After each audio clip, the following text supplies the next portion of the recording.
huge disappointment this weekend for you, Zels, and every NFL fan that went to the Cape Town Convention Centre. What a disaster. Yeah, no, it wasn't pretty. You didn't expect that question, did you? No, I didn't. I'm surprised that we went that way, mate. You have surprised me again. Yeah, no, it wasn't great. I've waited about, 30 years for an NFL event in South Africa, and it was pretty lame. Nice to see you got a hoodie on, though. Super Bowl. Still got me Super Bowls on. All right. So the one thing that didn't surprise us this weekend, that Romania got 0. I thought you were going to go in another direction there. Once again, you tacked when I thought you were going to tick. 0. 76-0 to the Springboks. Again, I didn't put it out there. I don't want to beat my chest, but we were at my local, Carlisle's, up in Devil's Peak, Vredehuk. I was there with my son, Ollie, his girlfriend, Ali, my daughters, Julia and Pike here, beautiful partner, Gillian. Monty and Dee were there, and several of Ollie's friends were there as well. And they had a little pool going there. Put out your score. So I said to Ali, put a 73-8 down there. She won the pool. She won the cash. So Kashish. She won it all. She wanted to give it to me. I said, no, you actually hauled out the entry fee, and I just gave you the score. So my score there was 73-8, and they won 76-0. And really, they should have won 176-0. In the comment section, gents, doesn't he put out like a Jack Nicholson vibes? Definitely like, what was his name, man? Colonel Jessup. Few Good Men. Hey? Yeah. You definitely got that going Few on. people can't handle the truth here either. Can't handle the truth, Can't mate. handle the truth, mate. All right, the truth of this weekend. Truth is, great result for the Boks, obviously. I was impressed because they put out a circus team and they didn't concede a single point. That's what impressed me, was like you got Fuff at Flav, you got Grant Williams on the win, and you got, was it Marco van Staden scrumming down? And they won 76-0. My God, this Romanian side wouldn't win a game in the Varsity Shield, let alone in the club leagues. Yeah. No, I mean, they are not good. No, they were not good. They had some big units on the field, but they're not. Rugby's not their forte. Yeah, good result for the Boks, man. Everything that you could have asked them to do there, they got the job done, and no injuries. So, and then the best news that came afterwards was the announcement that Andre Pollard has honed his line-out skills, and he will be coming to France. He's already in France, and 31 minutes. I don't know whenever I have tuned into a Leicester Tigers against Sale Sharks Cup match on a Friday evening to see if that oak was going to make it through. He made it through 31 minutes, introduced on 45. He kicked a conversion. He missed a conversion. He created 2 tries, and then saw yellow because the boys knew he had to get home to pack. So want to miss his flight. Didn't want to miss his Get him flight. off. How he got that yellow card was beyond me. We'll talk about cards a bit later again. It's just been a disgrace of this World Cup, but it's a disgrace everywhere in rugby, and like this contact, what constitutes contact. Yeah. But Andre Pollard, the worst kept secret, and we had it last week. We had it the minute Malcolm Marx went down. The minute anyone was going to go down in that box side, Andre Pollard was going to be called up. Yeah. And now guys who tell me about Andre Pollard, Mani Labok, I'm saying stick Mani at 10. When Andre is fit, play him at 12 or available. Play him on the bench as insurance policy. Shift Damon out to 13. You don't have to choose between one or the other. We don't have to sacrifice Mani just yet. He adds a dimension, and Andre Pollard will give them the comfort that he can actually kick some goals. We saw again yesterday with Fuff. Damien Willemse, he kicked some nice kicks. No pressure on him. Fuff is always going to be a hit and miss kicker. Mm-hmm. Just strange seeing Fuff in that 10 jersey, yeah? Nice to have a guy there. I mean, like, in a way, it's a bit like, I suppose, Mani Labok is, can zip it down the line like that. It's lovely to see. But again, you're playing Romania, so that and the line out and looked great because we were playing guys that really weren't pushing us. But tell me again, talking about the line out, this technical nitpicking of a line out that some TMOs get involved in and some just don't care, of calling back a line out try. You're talking about the maul. The maul, yeah. And thanks for reminding me of that. That's a World Cup final. One TMO is happy that in real time, it's a moment, and the other one wants to slow it down to super slow-mo and say they were marginally in front, bring it back. Because if you slow down every maul try to a point, you would find a fault somewhere. Yes. I think in rugby in general, if you slowed the game down enough, there would never be a try. Yeah, people are, it's obviously quite a divisive issue, all mauling. It's something that you could never take out of the game because anytime a ball carrier is held up and people form up around him, it's going to be a maul. So you couldn't litigate against it or you couldn't sanction teams for being in a maul. But you also don't want to have a situation where guys are getting away with like intentional obstructive blocking because that does take away from the game. So I don't really feel like they've got it wrong sufficiently for it to be an issue to me. So in chapter 2 we'll discuss some more of that. Thanks, but let's just wrap up chapter 1. Yeah, I thought the terms maul refer to a group of people bound together with ball in the air. No, so all I'm saying is, look, the refereeing around the maul doesn't bother me. I don't know if much. I'd even watch beyond this point, with the way you're explaining it. I know you've done your coaches clinic and your coaches thing, but I don't really know what you want me to say about that maul situation. I don't want you to say anything. I just want you to express yourself, man. I'm expressing myself. Be yourself. I've always asked you to be yourself. Well, mate, occasionally you ask me to be somebody else too. Okay, Ricky. What do you think there's no Ricky today. Give me the raw! He's stuck in traffic. Give me the raw. So listen, the maul is not an issue, man. I think generally they get it right. Occasionally they miss things. Occasionally they ping things that probably weren't necessary, but I don't think it's a big issue. Yeah, I love your positivity, eh? I'm positive about mauls. I like mauls. Okay. Mauls are now, good. tell me, who got more out of the game against Romania, Ireland or South Africa? I don't think anybody got anything out of that game. That's my answer. Ireland would have got nothing out of that because what can you really tell about how the Boks play in that situation with 4 scrum halves on the field and South Africa, like I say, the mission was don't get injured. Bank the points, don't get injured. I was impressed with how composed and mature that performance was because I think it could have been really easy to just let your hair down a bit and have a go. And people are going to think I'm taking the piss, but I'm being serious here. I thought Andre Esterhuizen, in the context of that game, played well because there were opportunities for him to really showcase himself, and he caught and passed, and he just did the basics. Did the trolls get to you, mate? I really did the trolls get to you? It was nice in that game. You've been defending your comments about I'm never defending it. I'm just saying. Why did you single him out of everyone in that game? Because he was a guy who caught my eye. Because the trolls got you. They said you dislike him. How was Damien? Very good, eh?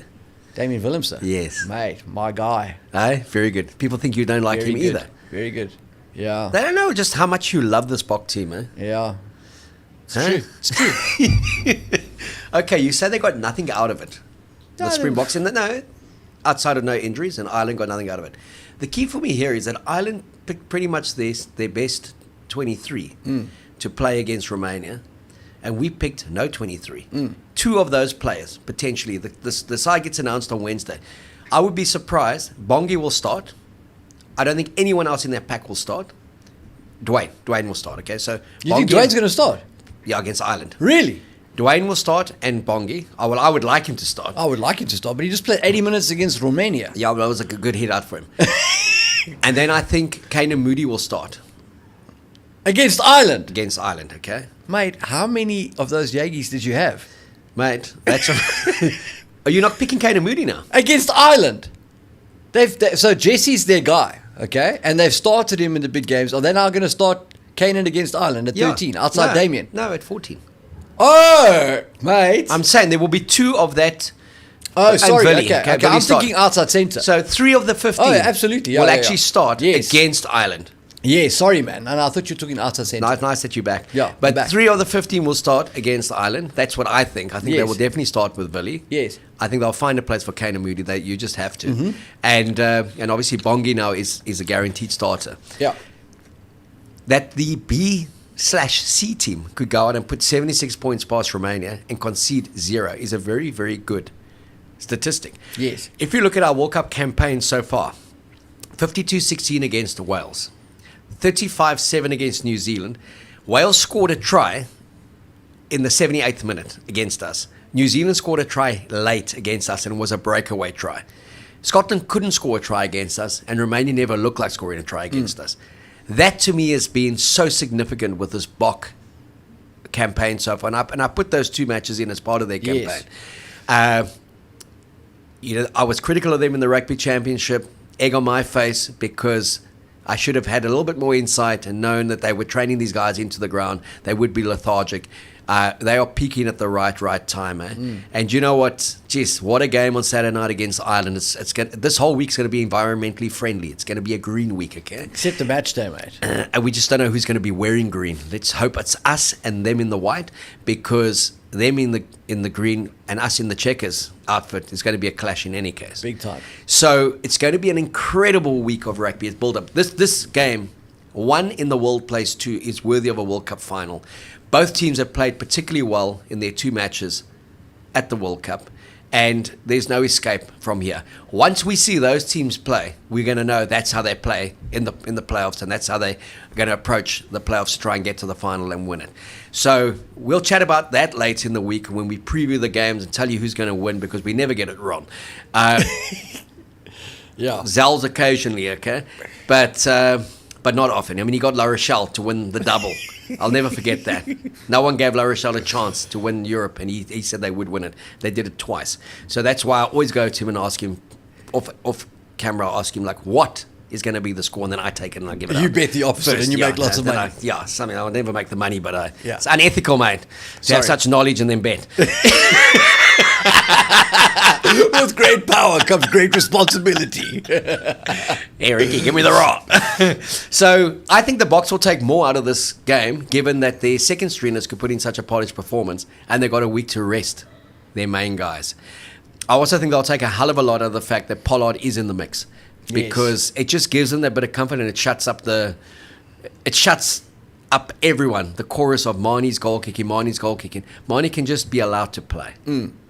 Yes. I wonder whether having no real alternative to Marnie in the Boks camp has given him a sense of responsibility, but also comfort. It's not like there was a guy breathing down his neck on the bench. And I think Andre returning definitely changes that dynamic. So that's going to be interesting to see how they manage this process, because there are some people who are very pro Andre and some people who are very pro Marnie, and how they integrate this guy. Like, for me personally, you have to have somebody who's a great goal kicker on the field in a World Cup. Like I've said before, Andre is not a guy who's a proven great goal kicker. He's consistently going to kick at 75%. Whereas Marnie's a guy who's going to kick at 100% this week and at 50% next week. And in knockout rugby, that's obviously an issue. But so what I'm saying is, how do they integrate Andre's return? Look, to me, they integrate it very, very easily. There's talk that he won't be in the 23 for Ireland. Look, I'm a kind of guy, he's been in that team for... Are you buying that, mate? I don't know. For 6 years. So I would have him on the bench against Ireland, without a doubt. He would be on the bench for me, and he would provide cover for 10 and 12 and the goal kicking, and I'd integrate him into that match. And obviously he's the go-to guy come the playoffs. So maybe he's not on the bench because they're going to go 6-2 and they want a versatile cover the whole backline guy in Damien, and then you need a scrum off. Yeah, and whether they win or lose, they're still going to the playoffs, and they've got to either play France or New Zealand. So it's like, which one do you want? You know, he'll definitely start against Tonga. I'm just glad that he's there. They got through 31 minutes for Leicester, and obviously a massive blow losing Malcolm Marx, and we spoke about that last week. He's irreplaceable. He's the Jacques Callis of our Springbok squad. I mean, you just don't replace a guy like that. You just hope the next guy the next cab off the rank can actually do a decent job for you. But who has kind of elevated themselves to be a backup to Bongi? Is it Van Staden or is it Dion Fourie? I mean, neither is the answer. You know, I know neither's the answer, but who's going to be on the bench? Look, I think Dion will be the guy because he's closer to it and he's played more rugby at hooker. The idea that Marco van Staden is a hooker, professional hooker, is ridiculous. I mean, Andre Pollard's best friend in primary school was a lock. You know, he can't cover even this weekend, so it's just not going to happen. But you see Marco on the bench for against Ireland and Dion on the bench, so they've got options there. Yeah, look, they'll have a guy that they say is the guy, but the bottom line is when it gets to scrum time and it gets to a ferocious line-out where they're contesting, you're going to see the issues there. So Dion to throw the ball in. Did you see the first one that Dion threw? To throw the ball in and Marco to scrum. I don't even know how you can get the ball to come out of your hands like that. That is a skill. Like you could do that on America's Got Talent and people would clap. I don't know how you do that. So I love Dion Fourie. Like, I really enjoy that oak. He's a great rugby player. But technically, the line-out throwing is not really his shtick. And so, I hope they can sort that out this week. I think Marco van Staden, from what I saw, looked like he was probably a more natural thrower of the ball.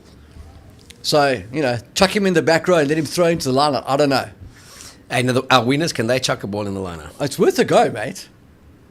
It's worth the old days. The old days when the winners used to kind of bowl it over. One arm into it. Okay, so comfortable.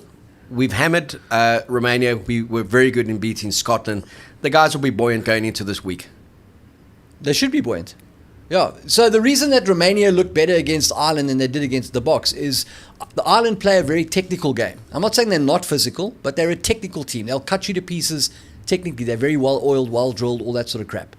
And so when you come up against a team that is, not good like Romania, that is less exposed than a team that's built on pure physicality running at kids.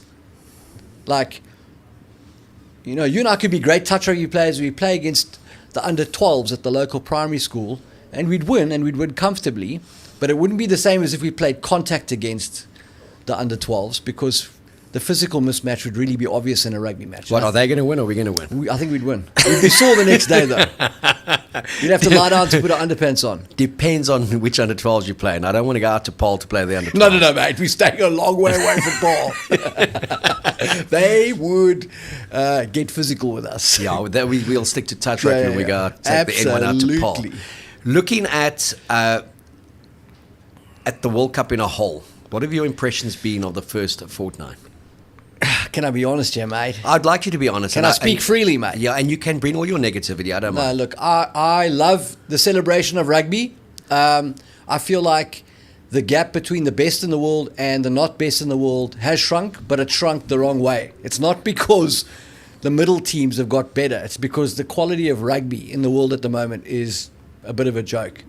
And I think that's a great reflection on how this game has lost sight of the ball and is chasing all sorts of other stuff that's completely peripheral to the game. And so it was great seeing Fiji beat Australia. That's not because Fiji's got a lot better, it's because Australia's got a lot worse. I think we spoke about it in one of the first episodes. There's 2 teams at the World Cup, 1 team at the World Cup, 3 teams at the World Cup. Outside of France, South Africa, and the team I'm not allowed to say, Ireland, the All Blacks, mate, they're going to be in the mix. Yeah, well, they'll get to the quarterfinals. Yeah. Aside from those teams, Ireland will be technically good. I mean, look, maybe they pull it together and win some playoff games. But I feel like generally, like outside of those 3-4 teams, there's not a lot going on. So is it patronizing? Do you know what I did enjoy? Do you know what I do enjoy? You take the middle teams out of the tournament. The Uruguays, like Uruguay are going to play Italy. I'm looking forward to that.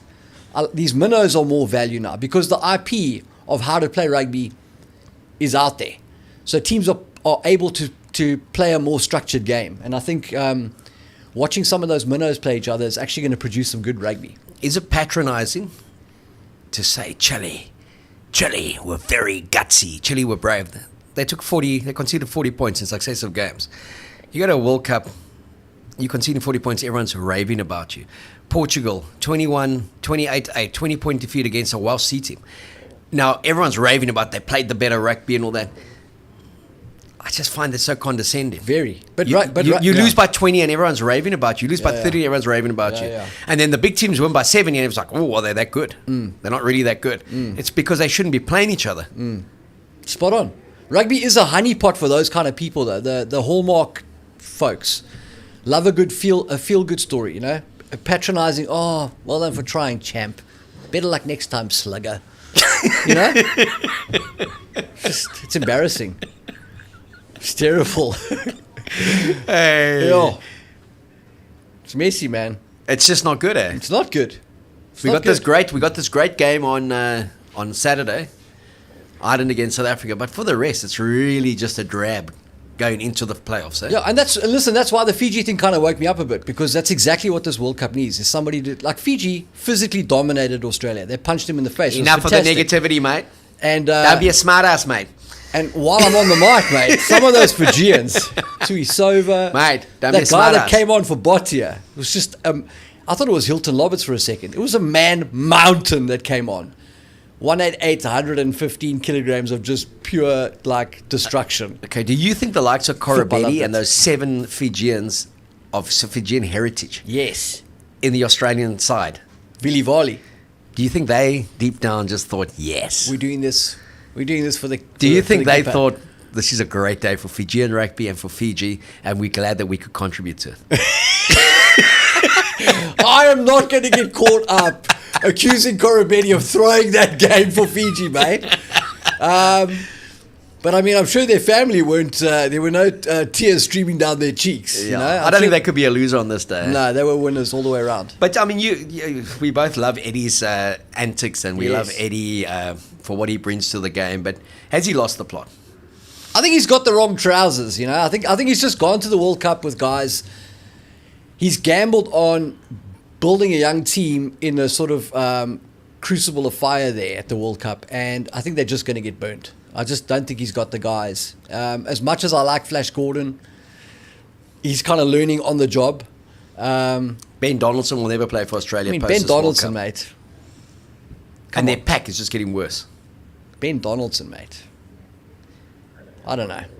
Should you not have taken a Quade Cooper, a Michael Hooper, and said, just try and get us to the quarters, maybe the semis, and from that we'll build?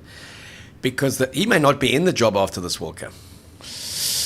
Yeah, so I mean, that was obviously definitely an option for him. I think that maybe they beat Fiji, right? If Quade's there, if Beale had been available, and if Hooper played, maybe they edge it, they squeak it, and they beat Fiji. But I think Eddie knows that this Australian team, no matter which way he dresses it up, is not winning this World Cup, and he's thinking maybe a bit longer term, and saying, okay, so what do I do with this time to get us ready? For what's coming. How do I put us in a position to win a rugby championship in the next 2 years? And I think spending time mucking about with guys who are there on a swan song, he probably thought it's not worth it. I don't know. I'm guessing. I'm not in the mind of Eddie here. I'm just guessing. Maybe he has lost the plot. I don't know. But it just seems like if I look at that team and who they could have brought in, it's not like they've left behind Frans Malherbe. It's not like they've left behind Eben Etzebeth, you know? The guys we're talking about are finesse, tactical, playmaking kind of guys. So, Eddie, you know, he's great for the media. He's great for a headline, but a clickbait. But I also just feel that he's not really answering the questions because he doesn't know how to. So he's starting with, throw me with baguettes, mate. Feed me a croissant, mate. Yeah, I got it wrong, mate. So everyone takes the piss and they laugh. But he's actually That's not. the point, yeah. He's actually not saying, this is the 8 we selected, this is the 10 we selected, this is the 15 we selected, and this is where I think we got it right or we got it wrong. So you can't actually, and I've watched some of his press conferences, he's not engaging in any form of inquisition because he just starts out by taking the piss. I don't think Eddie's going to sit at a press conference though and say, Raylene Castle destroyed Australian rugby and Dave and myself are rebuilding it from ground zero. I mean, Dave Rennie must just be laughing, eh? Absolutely. I mean, that guy, as poor as his record was, 36%, okay? Eddie's now won 1 out of 7. Mate, and he beat 36 is Georgia. great considering what he had. Eddie's won 1 out of 7. Eh? Yeah. And that guy didn't play the likes of Georgia and Fiji and that. He was playing the All Blacks, the Springboks, Yeah. France, I love England, Dave. okay? So Dave, and they were competitive in a lot of those games. They beat the Boks back to back. And they beat them convincingly in that second test. Really played well a couple of years ago. Now, to see that Australian side at 22-8, I was like, a better team in terms of, when I say better, more cohesiveness, tactically more astute, would have rolled Australia by 40 points yesterday. And this was their must-win game. But that's been missing from Australian rugby for some time now, right? Australia, since Eddie got involved with them, they became technically very good. But we spoke about these guys, Justin Harrison, Owen Finnegan, Jeremy Paul, whatever. You know, Rocky Elsom even. They used to have a few guys there who, you know, you had to respect physically. Rocky Elsom was a guard when he went to Leinster. Yeah. So now, you look at Australian rugby now, the demise, we all know that it's not, you know, a top 5 sport there, but they're getting boys, they're not getting men. Like, where are the Oaks? Valentini stands up. But where are their great specimen, their great hero, their warrior was 5'10" Michael Hooper.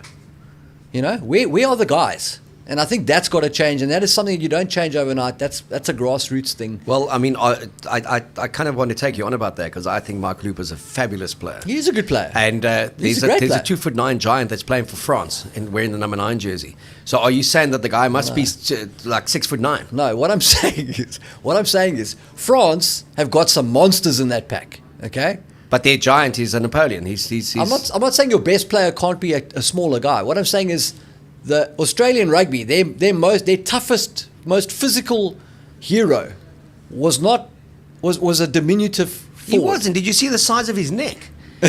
Mikey Hooper. Yeah, and that's like a staffy. No, but they want to ban those kind of dogs. Okay, street fight between Michael Hooper and anybody in the Bok starting I'm eight. telling you, Michael Hooper, if he gets you on the ground, he's going to pin you.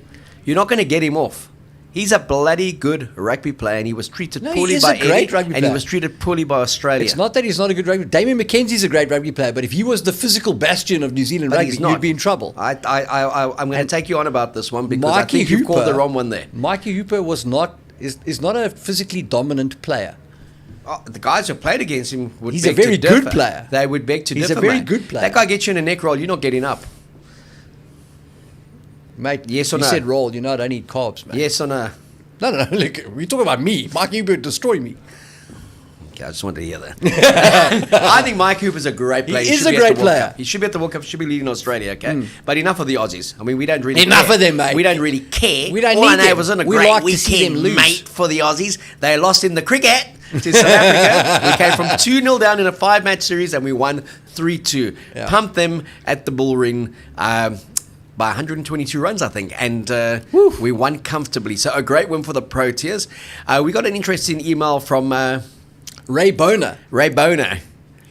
Or Ray Bonza, I don't know. Ray Boner, and he's a South African who's been in New Zealand for 4 years, and he doesn't like the fact that we say mate. Mate. I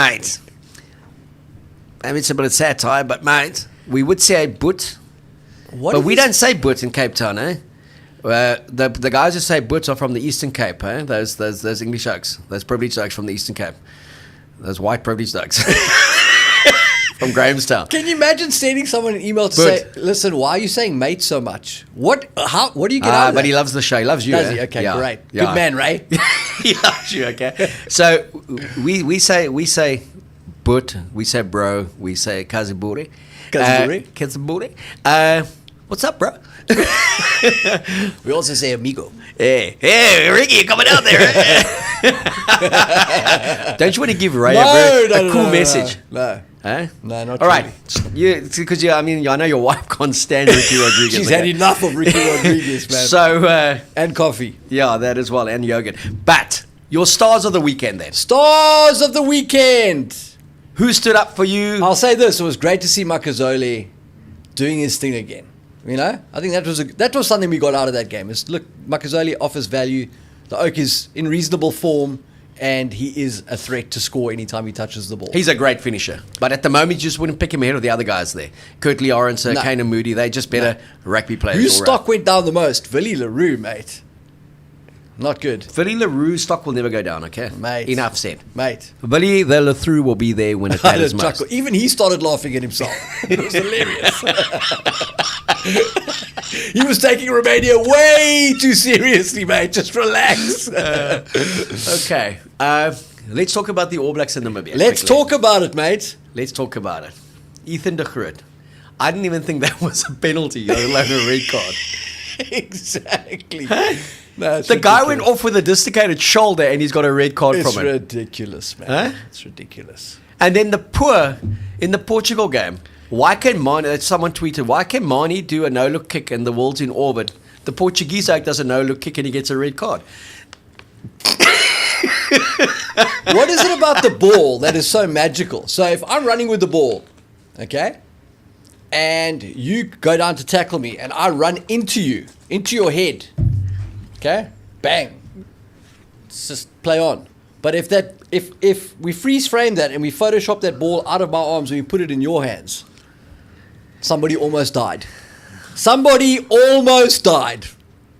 Get him off the field.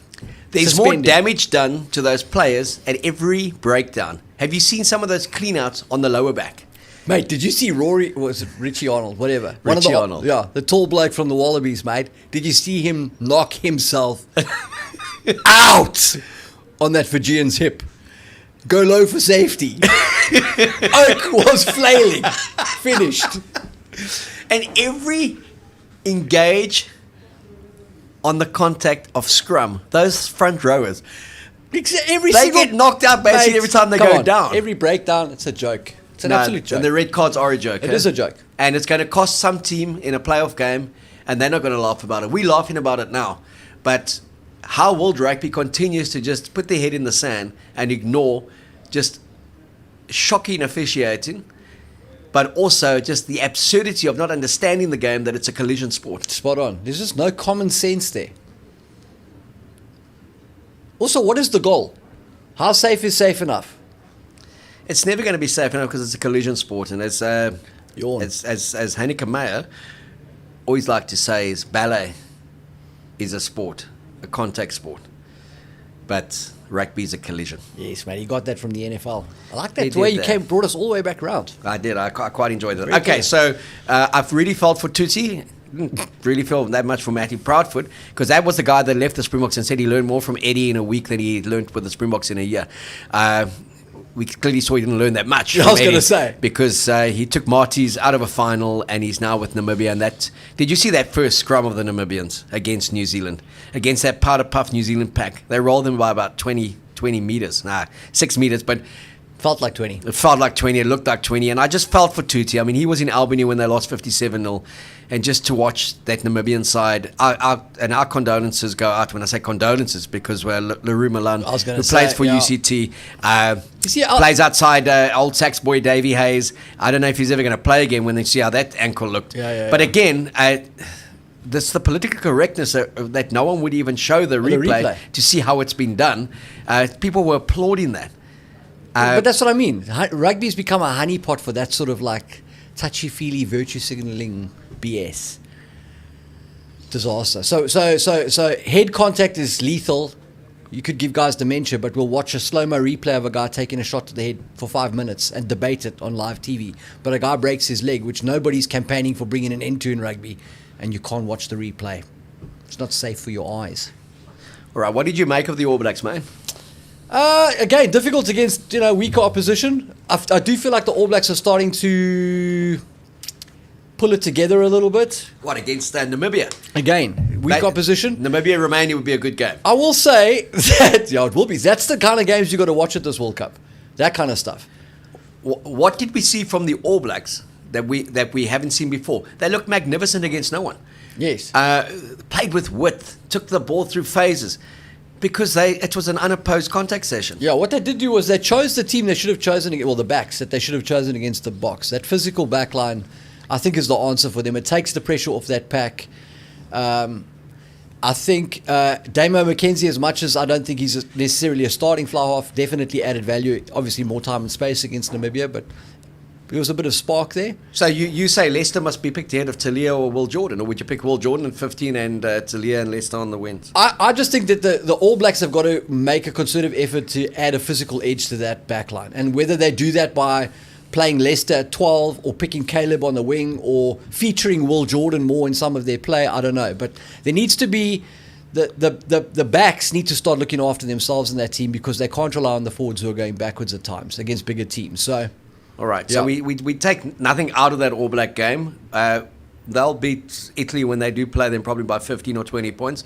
They're going to either play South Africa or they're going to play Ireland in the quarterfinal, and we'll see what they've got. I don't think it's much, but that's going to be in 3 weeks' time. England, cruise past Argentina, cruise past Japan, 34-12. Jeez. But when you say cruise, mate, with tatty sails and poor. No, it's just nothing in it. What England are getting right is they're playing clever rugby. I'll give them that. So it's not pretty to watch, but they are playing relatively smart rugby. And Georgie Ford, Chopper's come to pick you up, mate. I believe so, mate. You're on your way to the next show. When did you get the helipad put in, mate? It's Ray Boner, mate. He's come to get us. Come to get us. Sorry, but. Buru? Yeah. Buru? Cousin, bro. Mate. Matey, you've broken my train of thought. England, you said they're playing clever Yeah, rugby. so look, I think Georgie Ford definitely adds a bit of brains to that team, and that team can use it. And I mean, also some great execution. Those cross kicks to Freddie was great. Just having a guy who understands what to do at the right time makes a big difference. Does Farrell come back at 12? Mate, he may be back at 10:45. I don't know, but he's gonna add a lot of value there. But he's 12 and they keep Ford at 10 and by default, Ford could be their key Yeah, at 10.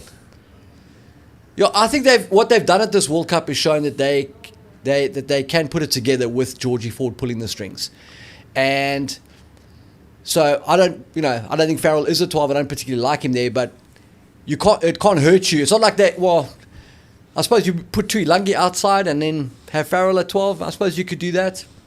I just think they're onto something there, and they mustn't mess with it now. So as much as I like to have Farrell back, they just need to think clearly around that, because Farrell is not that hammer at 12 that's going to set a target and be the big physical straight runner. Like Andre the Giant. Like Andre the Giant, mate. And he's also going to want to play a bit of a part in the tactical game. And like I say, he's got something going on there. So, yeah, I think having Owen Farrell back is definitely a plus. How they use him to the benefit of the team remains a point of interest. All right, so we looked at the 2 weeks that we've had. They've all played 2 games. Have they all played 2 games?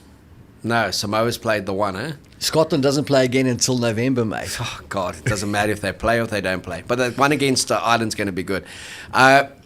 Still, our top 3 teams would be Ireland, South Africa, France. And we know there's always been a big breakdown between the French starting 23 and the next best, as we saw in that game against Uruguay. There's a huge discrepancy. There's a huge discrepancy in Ireland's next best and their first best. And the one thing that we saw against Romania, there's not a massive discrepancy in our best and our second best. There is in certain key areas, but by and large, we've got a very strong 33 at the World Cup. And I think if you look at all the sides, would it be fair to say we have the most depth? Well, yeah, I would say yes, but I would also say what the Romania game showed was that we are a system-driven team.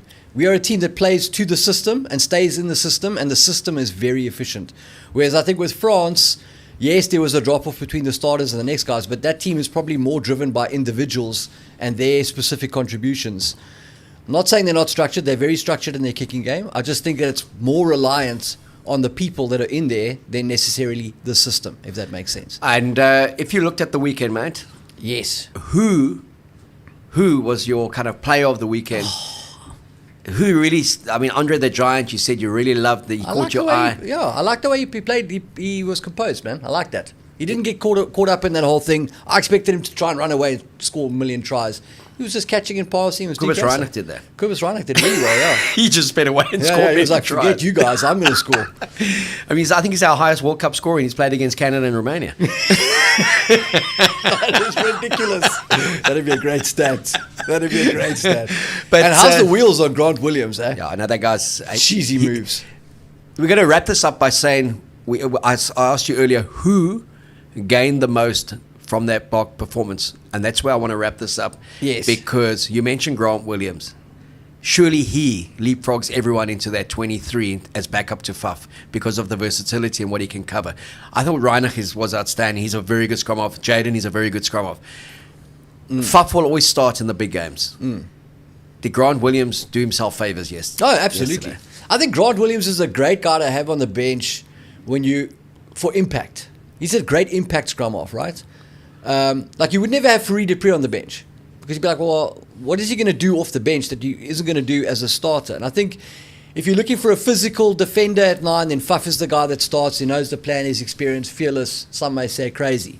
So Grant Williams comes off the bench and he can raise the tempo of the game and really like attack around the fringes, take advantage of guys who are a bit out of puff in the second half. I think there's massive value in that.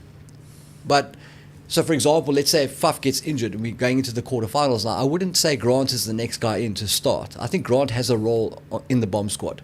I think Jaden and then potentially Kobus are guys who could fight for that 9 jersey if Faf wasn't around. So, absolutely, added massive value, very versatile, rapid. I mean, that is a point of difference. He is rapid. And great weapon to have on the Bok bench.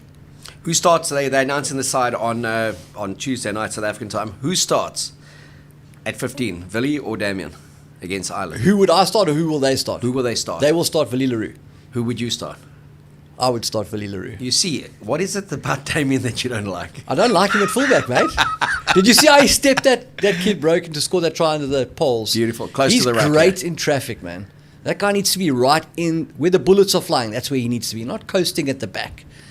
I would start Damian Willemse against Ireland. At fullback? I would start him at fullback, and I'd have Villiers in my insurance policy on the bench.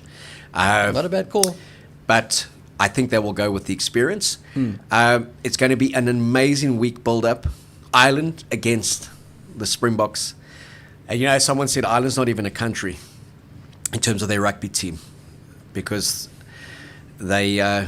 So many foreigners. That's what the guy was trying to make it. They don't play as a unified island, basically.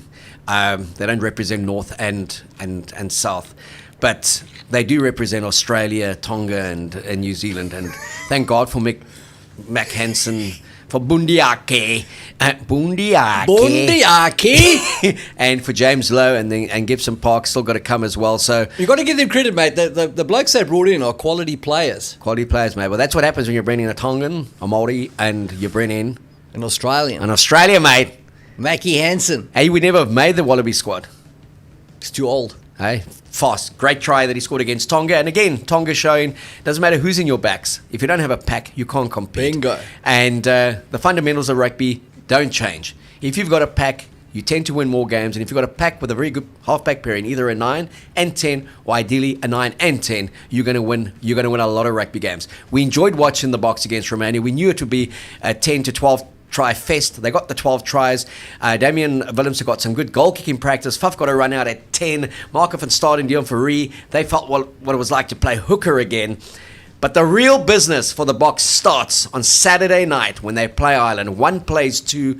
Then they've got the Tongan game, and then it's into the playoffs. It will be either France or New Zealand.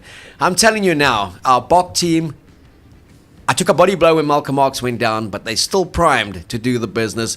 I just need Bongi to stay fit, to stay healthy, because if Bongi had to go down, we could be in a little bit of trouble. A lot of trouble.